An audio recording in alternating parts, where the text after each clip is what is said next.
Hey, Ketan, welcome to the Get in the Mode podcast. Hey, David, good to be here. Thanks for inviting me. Appreciate it. Lovely. So let's talk about, for the benefit of our viewers, I know we've had one other guest from Berkadia, so you're our second guest. Eric was our previous guest. And, for the listeners, you guys should definitely check out Eric's interview. That was amazing. We had a great conversation on digital transformation and all of the partnership related topics.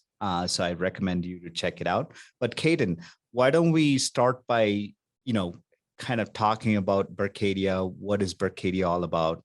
Your understanding of it. Certainly. So Berkadia, as you might be aware, and then your viewers might be aware as well, is engaged in the business of commercial real estate. Now, of course, the question is, okay, what all do we do in commercial real estate? So commercial real estate, by the way, relates to all kinds of commercial real estate. So there are multifamily housing, the apartment complexes that we have in the US, or there could be healthcare related real estate like hospitals, or hospitality related, so hotels and stuff like that, or commercial complexes, malls, shops, offices. All of these, essentially any real estate that could be acquired and then let out or rented is what qualifies. And all of these are different categories of commercial real estate. We focus on a couple of those categories, not all of them. And we do three things there. The first thing is we help owners of commercial real estate sell their property. So whenever they want to sell their property, we help them sell the property. We also help buyers of commercial real estate for mortgage purposes. And while we're talking about mortgage, we also actually help existing owners to refinance their real estate as and when there's a need. So those are kind of two services. One is helping the sale, second is helping mortgage, and the third is we also help both the borrower and the lender service the loan. Because both have an interest that the loan gets serviced regularly, and that ensures, from a lender's perspective, it ensures compliance to the lending terms and conditions and the returns and the repayments, all of that. From a borrower's perspective, it also ensures, again, compliance. It avoids them getting into any non-compliance related clauses and stuff like that. So kind of creates a win-win situation for the borrower, for the lender, and of course, a business opportunity for Berkadia as well. And awesome. Quite often, go ahead. Go ahead. Sure. No, I was just going to say one more last thing. Quite often, we also have what we call as a round trip. So we help an owner sell the property. The buyer, we help the buyer get mortgaged. And then we also help the buyer and the lender who has given the loan to service the same loan. So we kind of complete the full circle on the same property. That's a great overview, Ketan. Thank you for that, for Berkadia's services. I think Eric kind of talked about similar stuff. He got into more of the product side of the house, but I'm glad we got to kind of at a high level here. What really, we talk about Berkadia being a CRE company, but what really goes into it, right? So those set of services was very enlightening. Now let's talk about you.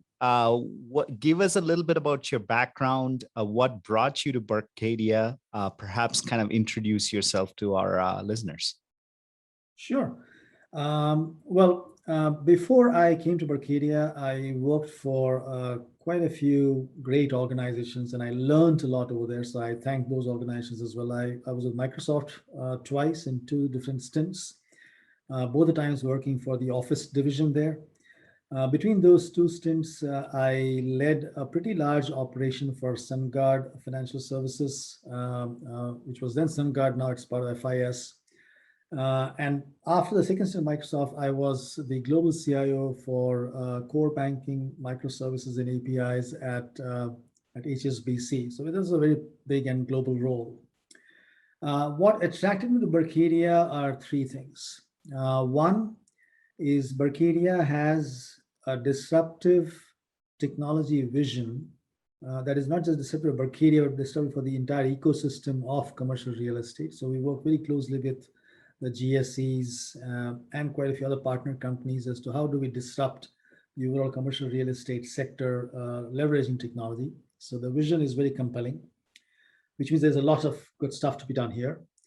The second is Berkadia's value system and what we call as the Berkadia Way. Probably some other day I can dive into more details of that. But it's a very unique philosophy of how do we constantly look outward and look at things outside in and inside out rather than just constantly looking inward. So that's a very unique philosophy that attracted me to Berkadia. And the third, of course, is the role. There's a technology disruption happening, and there's a technology role of leadership. So all of these three combinations were good, compelling reason for me to join Berkadia. That's awesome. I do have some role related questions, but before I jump into that, something that kind of in your response is, kind of definitely leading me to ask this question. Okay. So Berkadia Way, I know you kind of said you wanted to touch upon that later, but I really want to, let's kind of understand what that is about. Sure. So, the reason I said that was that we can probably spend a few hours on that. But anyway, I'll try to cover it as much of a concise way as I can.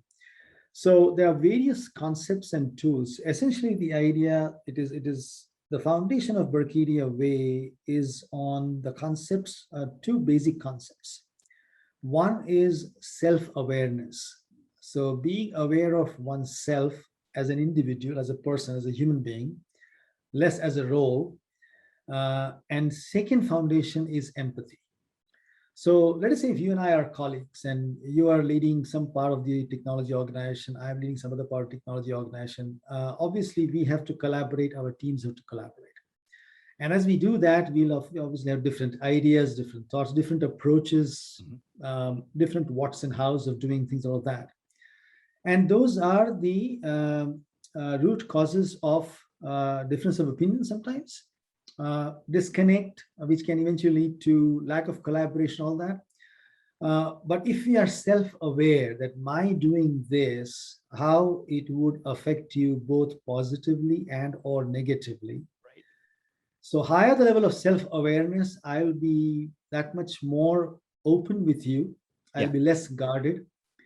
And higher the level of empathy for you as my collaborator, as my partner, I would say that, David is wanting to achieve these objectives. These are my objectives. That basically promotes a very open conversation without any hidden agendas. And that results into very healthy discussion, debate. And also at times we do have, it's not we don't have conflicts, we do have conflicts, but we have a good foundation to resolve those within a very open mind, open conversation. That's the foundation. Now, as a part of the whole philosophy, we have multiple tools that have been evolved over a period of time. Sure. We use them depending on the situation. We also have coaching available. So let us say there are a couple of team members who need what we call as Berkadia Way sessions. So they are working together, but they're not getting along very well. That outward mindset is not there. That empathy is not there. And someone like me or from leadership team would have a Berkadia Way session where we would be largely bystanders like coaches, but enable them to apply some of the Berkadia Way tools and resolve the issue at hand. Yeah. The best part about Berkadia, and that's the last comment I would make for now, is that what impressed me the most of the organizations have something or the other which is similar or different, but to basically ensure that the teams are able to work effectively together. But quite often, the implementation of that entire philosophy is delegated to HR or training and development and those kinds of functions. At the most, the second line of leadership. At Berkadia, the first training of Berkadia Way given to every new joiner is given by one of our managing committee leaders. So it's like the top line getting engaged in it themselves. So that shows the commitment of the company that, the leadership is not going to just preach about it, practice it, and actually contribute to it themselves. So that's in brief about Berkadia Way. Now I understand why you said maybe that's a separate session for itself. Like I definitely want to do that. Sometime we'll definitely book a time for that.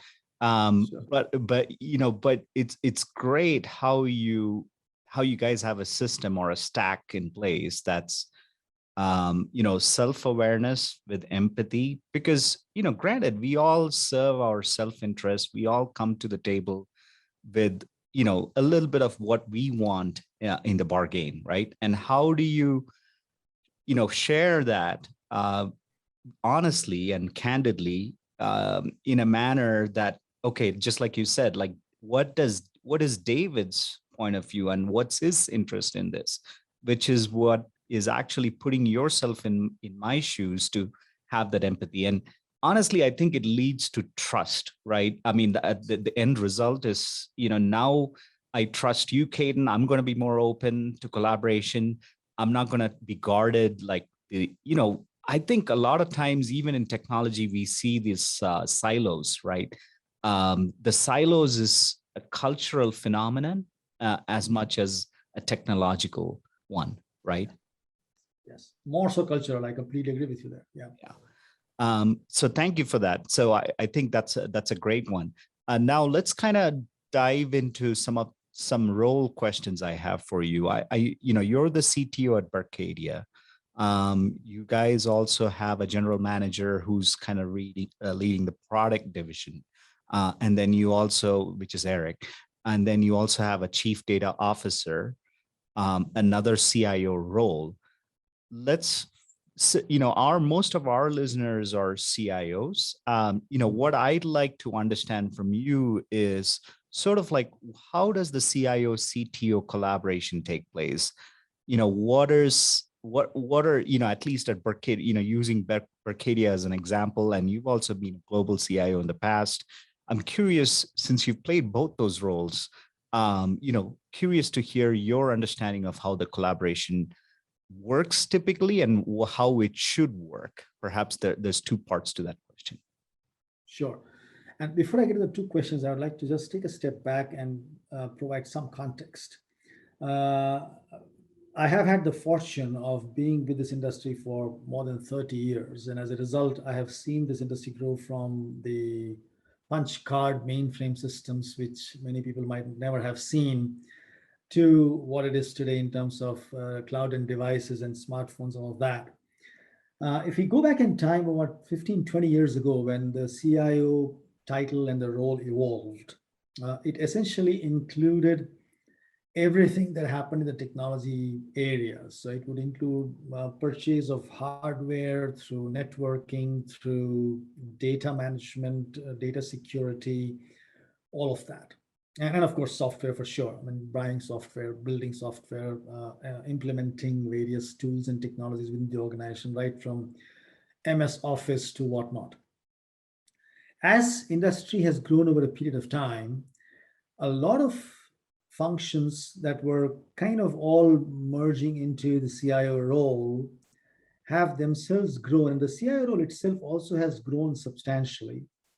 So typically, I look at this maturity into, or can define or categorize that into 5 stages. The first stage of IT was playing a support role. You want me to print an invoice, I'll print an invoice kind of thing, very support role. It then matured into being an enabler. So your technology enabler to business process and not just printing some invoices and stuff like that. Right. From enabler, the function then graduated into becoming a strategic partner, that, well, now I actually want to understand what the business is wanting to achieve, and I'll build technology accordingly. From there, it evolved to becoming a business driver. So now technology is no longer just a partner enabler, but actually we are thinking of models. And at Berkadia, we are at that stage in many areas, not all, but in some areas we are at that stage where we're trying to say as to what can we do in technology such that it actually can bring more business to Berkadia. Okay. So that's kind of the 4th stage of evolution. The 5th stage, which is where our vision is how can technology be a disruptor of the ecosystem? Now, if you look at the CIO role as well, with these 5 stages, depending on what stage a company is, the CIO role would be that much more close to business vis-a-vis just looking after the network and the computers, say 20 years ago. Yeah. Right. So that is, and therefore, a lot of functions that were managed by the managers or VPs in those days under the CIO have themselves become C-level functions today. So technology is a C-level function with a CTO. Digital is a C-level function with a CDO. Data is another C-level function called CDO. Security becomes another C-level function called CISO, and so on and so forth. So because the growth in the technology sector has been, and the maturity has been that much and that fast. Now coming to your question in terms of how the collaboration should exist. So usually whatever I've seen so far, and that's what's happening in Berkadia as well, we kind of close to the ideal state is the overall vision of technology is always led by the CIO as to how can technology be either a strategic partner or a business driver or a technology or a technical disruptor in the ecosystem. I think most of the companies are in those three stages. I don't think anybody would be just at an enabler stage in today's world. So accordingly, the vision has to be owned by the CIO who says that, well, this is what I want technology and all things related to technology to accomplish over the next 3 to 5 years.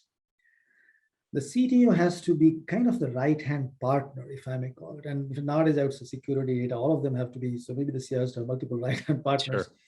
In the sense that how do we stack up all of technology, whether it relates to tools that we procure or tools that we build, or software, and even the stack that we use ourselves.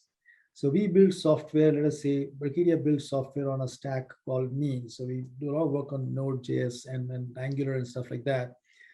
That stack is again a CTO responsibility to ensure that the stack. So if I was as a CTO, let us say, want to develop software on .NET version 1.5, that means I'm actually being retrograde in my role. I'm taking the company backwards and forward, right? So that way, I have to lay the technology foundations, the technology strategy for the organization that is aligned and supports the innovation vision for Berkadia. Great point about the stages, enabler all the way to disruptor. I'm curious, any recommendations on, let's say a company is saying, hey, we're at the enabler stage and we're wanting to move to the business driver stage. At what stage does each of these C-level get involved? Or at least, kind of from a forecast standpoint, when do you bring in each of these roles? Yeah. So very good question, David. I would say that before one gets into, so one is a company can have all the titles because that's a different thing altogether. It's more of a structural thing. The second is actually having that maturity of roles and the need for that. It might be the first step towards that would be to have some kind of a self-assessment introspection, nothing more. You don't need an external assessment or anything, but it's just that, where are we? Are we an enabler? Sure. Are we a business partner? Are we a business driver? Are we an ecosystem disruptor? Depending on that, so typically the top three stages. So basically, if you are a strategic partner in technology, or if you are a business driver, or if you are an ecosystem disruptor, then these roles have a very important role to play. They have a very important contribution to make. Mm-hmm. Typically, in the first two stages, where you're just a support or enabler, there may not be much need of, because in those stages, you're mostly using bought-out technology. There's not much being built in-house. Mm-hmm. So there's not too much of technology stack going on. Typically, the data is handled by external systems, or security is also kind of guaranteed by the external systems that are being used. But when it comes to a business partner or business driver or strategic partner, as I said, these roles definitely come into play to start building the foundations of the organization. Gotcha. Now, let's talk about the CDO role in this, right? Companies are playing, really realizing there's value in operationalizing data. AI is becoming a more of a business driver and perhaps even a disruptor at some point.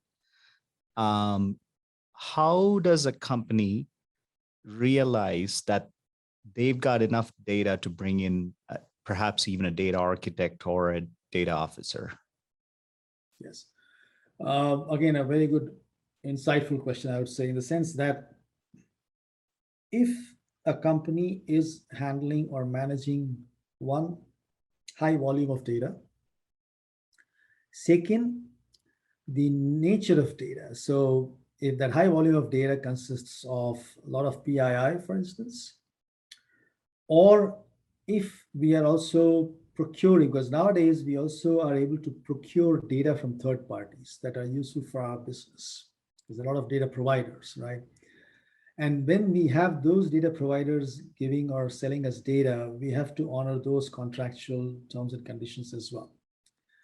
Similarly, we have customers that feed their data into our software, into our systems that resides in our systems. And again, there are contractual commitments we make to those customers in terms of for what purposes we can use the data and for what purposes we cannot. Mm-hmm. Mm-hmm. So whenever any organization's requirements encompass one or more of these key factors, it's high time to look out for a data architect. And depending on the scale, if the scale is big, then definitely there's a need for a CDO as well. Got it. And that's the case with Berkadia. We actually tick in all of those boxes. We handle a lot of data. We have a lot of PII. We procure data. We have contractual commitments for data providers and our customers. And hence we have a very independent and unique data function led by a CDO. It's awesome. Now, let's talk a little bit about the CTO role. One of in your previous response, you had mentioned, the sort of the building of the tech stack, right? And being responsible and accountable for that, right? Are you bringing in certain programming languages and frameworks that are kind of focused on the industry, future focus? What can we do with disruption? And perhaps even the software libraries that are part of the ecosystem for the organization or the enterprise, right?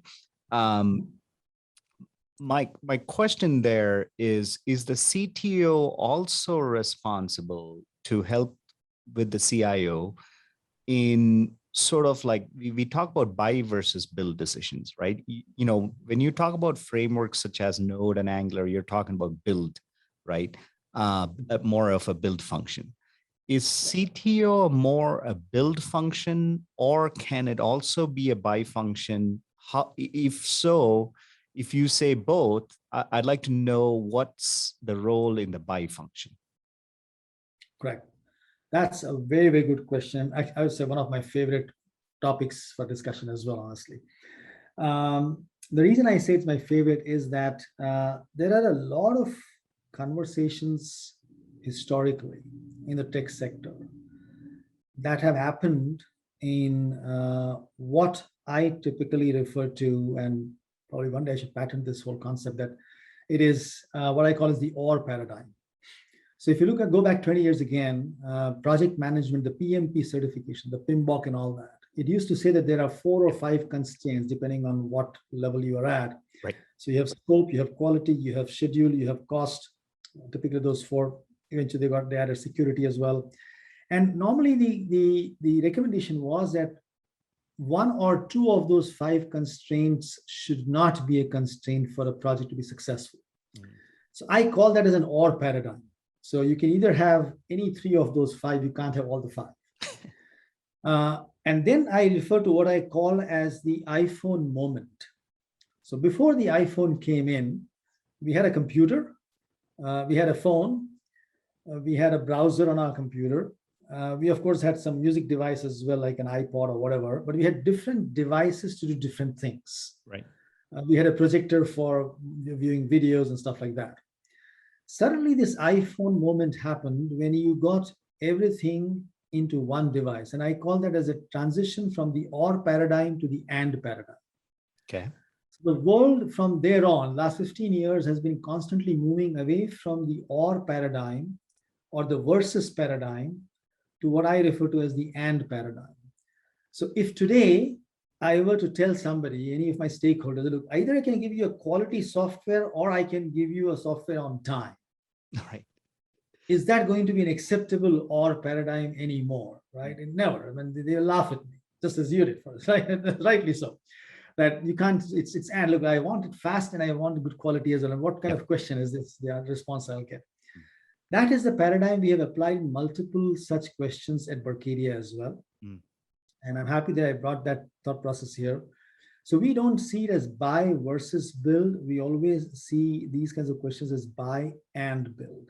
Okay. We don't look at open source versus licensed software. We say open source and license, because again, if we look at buy, it is procuring. We can procure open source. We can procure licensed as well.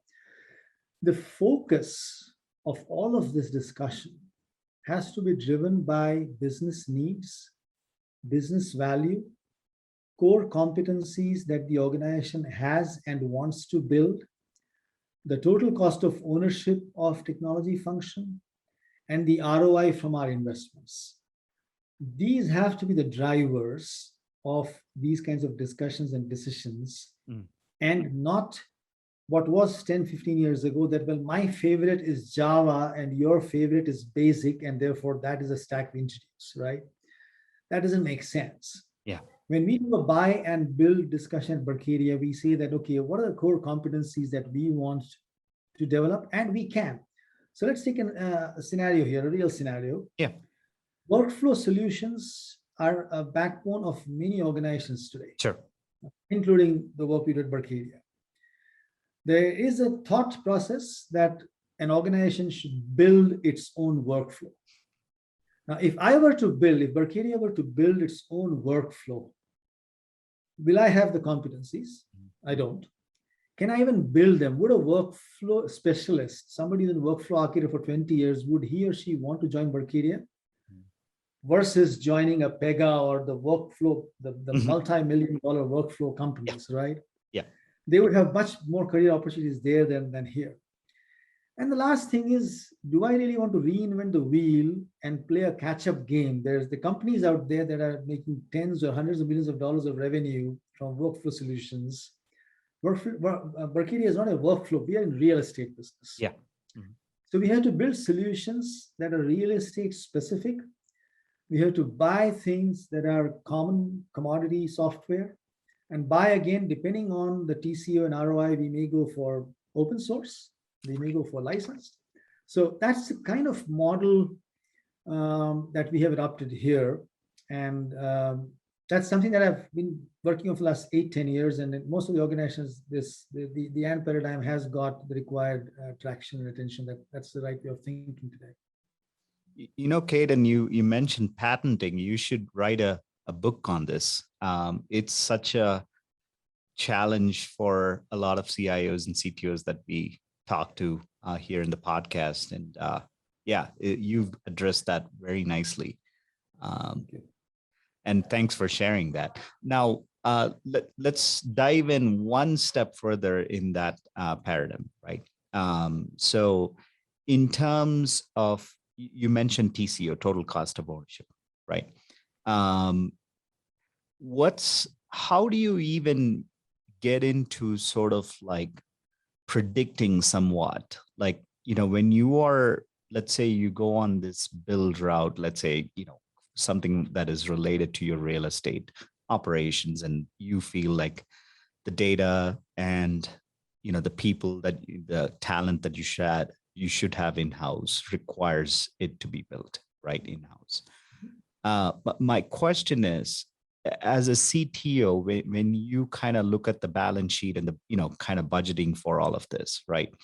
How do you, there's going to be a, maintenance, continued improvement, continued innovation, I should also say, right? All adds up to that TCO. How do you navigate that as a CTO, perhaps? Let's start there. So there are multiple models. For instance, one model that I heavily used in my past life is ratio of change versus sustain.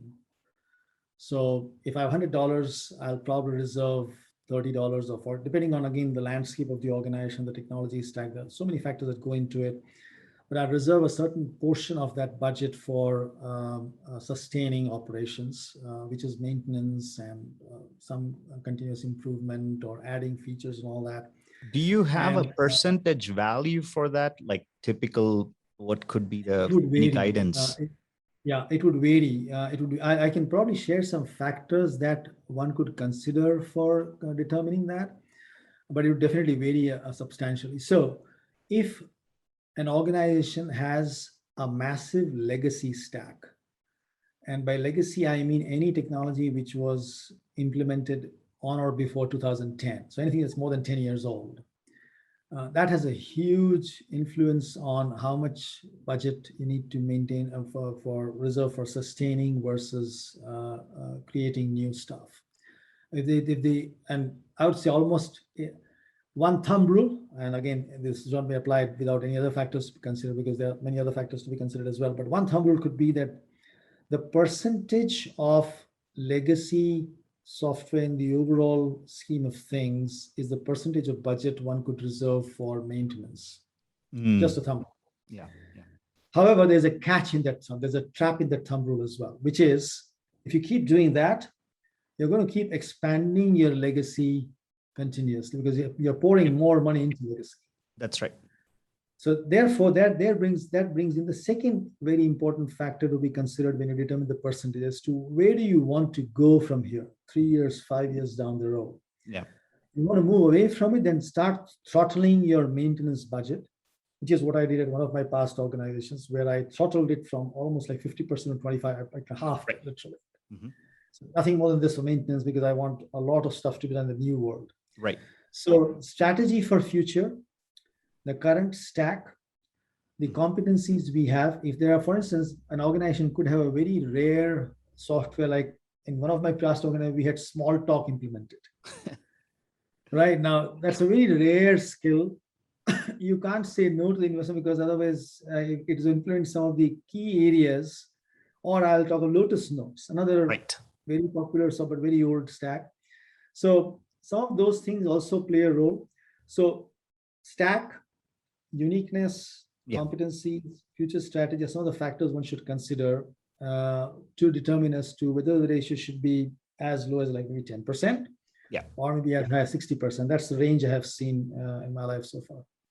So, on the you talked about legacy, right? If there's, let's say if the legacy is kind of associated with maintenance and, sustenance cost, if that gets bigger and bigger, you're probably, can we say that you're accruing technical debt at that point? Well, I would make it more severe. You're not debt much. Okay, gotcha. Yeah. So what's the kind of like, you sounded like you almost kind of advocate 25% technical debt, kind of that's the max you should. Is that fair? The lower the better. I wouldn't want to put a number, honestly, but the lower the better. Yeah, and anything more than 30%, I would definitely question the strategy of the organization as to if you're reserving 130% for maintenance, there's a very good chance you probably won't be making as much of disruption as needed. Yeah. No, this is a topic that comes up, like is it the cost of doing business, like costs, or is it, why do we call it debt? I mean, since you're articulating all these concepts so well, I want to hear from you, if you were to, as a CTO, talk to a CEO and say, hey, this is becoming a technical debt and it's a debt category. How do you articulate that to a CEO or a CIO? So very good question again. That brings probably another thought to my mind. What we do is the two things. One is what I would call as the recurring maintenance requirement. Every year you have to spend X number of dollars to maintain your existing assets. Then, at least in 2 of the 4 organizations that I've worked in the last 15 years, I have also come up with, in both organizations, I have been very lucky to get the support from the CEO and the board to have a special limited time budget carved out in addition to the regular annual budget for what one could call as technology transformation or de-risking. There are different names we use in different organizations. The idea was that, look, I want to overhaul in one shot over the next 2 years from where we are to where we want to be. It has to be a time-bound thing. And every quarter there used to be a review as to, well, are we really making progress or not? And as a result, because in one of those organizations, as I said, I inherited a 60% reservation for sustenance and only 40% for new development. And I said, well, this is going to only take us backwards. It definitely not going to take us forward. 60% will become 70% 2 years down the road, 80% another 2 years down the road. So we're on the wrong direction there. So I wanted to make a direction shift. Yeah. And I asked for the budget. I said, look, I want to bring it down from 60 to 30. Right. And I promise I'll do it over a 2-year period. I'll give you quarterly milestones and we'll make sure we achieve those milestones. I was fortunate in 2 ways. I was fortunate that my higher ups gave me the resources and budget I needed. I was also very fortunate in getting the teams that were able to deliver. So within 2 years, we actually did get it down to below 30%. So that is a different strategy where you cannot make do with your annual budget. You have to think of something different. And that also works. And most organizations have seen that the boards and the CEOs are pragmatic when they see that, look, you're actually going downhill with the technology you have. You want to make an upfront one-time investment to bring it up back on track. Right. And then, of course, you can keep going with that kind of sustenance going forward, Yeah, and it also goes back to your maturity model that you were talking about, from support to enabler to driver, right? You want to go in that direction, not just remain in support and being an enabler, right? Spot on. Yeah. And in all scenarios, one thing I want to call out is that in all scenarios, for those last three, the top 3 stages, which is the strategic partner, business driver, and ecosystem disruptor, the CIO's role has to be ROI driven and not technology for the sake of technology. I mean, if you're thinking, or even the CTO for that, if I'm thinking that, well, I do this technology because it's the latest cool thing, I'm not in those 3 stages. I'm probably in the enabler or the support state, but I'm just wanting something as a joy, So yeah, that makes sense. Now, one of the struggles that I've seen in organizations that I've worked with is the decommissioning part. You talked a little bit about de-risking there, so I'm equating that a little bit to decommission, of legacy. There's always like a product officer or a product owner coming in and saying like, hey, we need this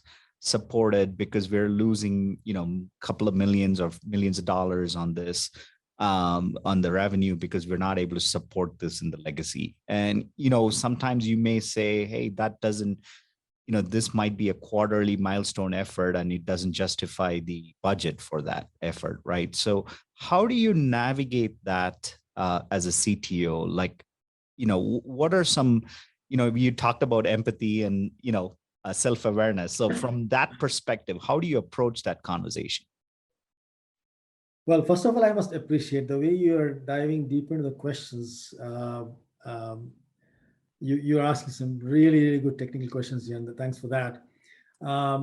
One is, so there are again 2 parts to it. One is that there's another kind of concept or golden nugget I learned in my past life from one of my mentors is usually we say the voice of customer. This mentor taught me that don't just look at voice of customer, look at voice of customer's customer. So go one step beyond, because that will give you strategic insights into what the customer would need to feed the requirements of their customers. Got it. Very valuable input. And that is something that I've held close to my heart in many of these kinds of scenarios that you're talking about. So here, when a business user or a product owner comes and tells me about technology, if I have something better or superior to offer, unless I have that, for me to start talking about or thinking about deprecating an existing product or an existing solution is not going to land me anywhere. That's where the empathy thing marries this concept of customer's customer, that I need to see what they're trying to accomplish. If I can give them a better solution than that, right? Say, hey, this is what you can get, but then we have to eventually, once you get this, you should be letting go of this one because we've demised that. That scenario usually works. And I'll admit, despite knowing all these concepts, I have made mistakes where I have gone ahead and tried to sell some concept and the business or the product would get very heavily annoyed and say, oh, this is all dreamy stuff. Just let us stay focused on what we have. And after a couple of months, I'll realize, oh my God, I made a mistake, So unless we have a better value addition available for the product owner or business, these discussions will not go in the right direction. If we have the right value addition available to them, we still would have healthy conversations. We still may have differences of opinion, but they'll be all driven by a common goal to get the organization better. That is the foundation point that I try to seek common ground on, and then move forward with the business as well as product people. Got it. Makes sense. So you're a guy, I feel like we could have a 2-hour, 3-hour conversation and we'll have lots to talk about. So you definitely have to come back to our show. I have more questions to ask in my notes, but I'm going to punctuate it here and get into our rapid fire questions. Certainly, yes, certainly, absolutely. So now let's start this. So this is going to be fun. You shared with us that you were on a vacation to the Grand Canyon. Tell us the highlight of your vacation, something that, perhaps as a visitor to Grand Canyon that you would recommend to other folks out there. Spending 30 minutes under the sky after it had snowed for the whole previous day and looking up at the stars and humbling yourself that, well, what a tiny is also a very big word for my existence below that sky. So that was very inspiring and very humbling, both together. Was there a special location in the canyon that you saw this from, or is there? Yes, I was on the south rim and Okay. more on the eastern side of the south rim. Got it. So we probably need a lot of data and AI prediction to make that weather work for us. I was very lucky. Yes, absolutely. You can't have a bright day with with an open sky and with snow falling the previous day happen too often. So yeah, I turned out very, very lucky. Awesome. Now, second question. Tell us about a book that's really changed you in the last 1 year, kind of changed the way you think, perhaps some kind of brought up some paradigm shift. There are tons of them. And if you may allow me, I'll talk of 2 books. There is one book that has given me a lot of thought process in the last 3-4 years. And the name of the book is Exponential Organizations. Okay. A wonderful book. I would definitely recommend anybody to read that book as to how organizations can go like through 10x growth and stuff like that. But then there is a deeper book that has kept on contributing to me, my life, my profession continuously for the last 30 plus years, is a book called Bhagavad Gita. Quite often it is inappropriately, incorrectly referred to as a Hindu scripture. The book does not have a word Hindu in it anywhere. Right.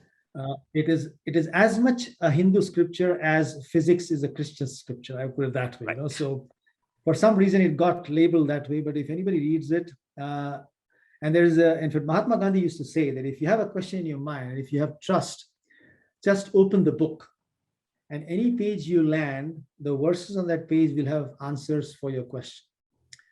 I haven't gone to that level of maturity yet. I have long distance travel. Right.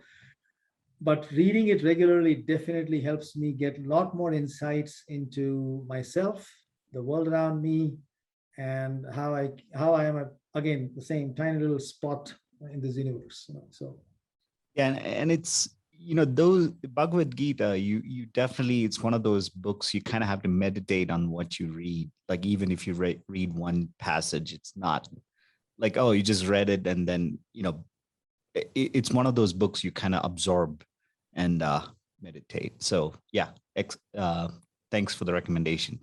Final question. Your favorite cuisine, perhaps your recommendation for a restaurant that you love going to. This will surprise you. My favorite cuisine are many, so I don't have one.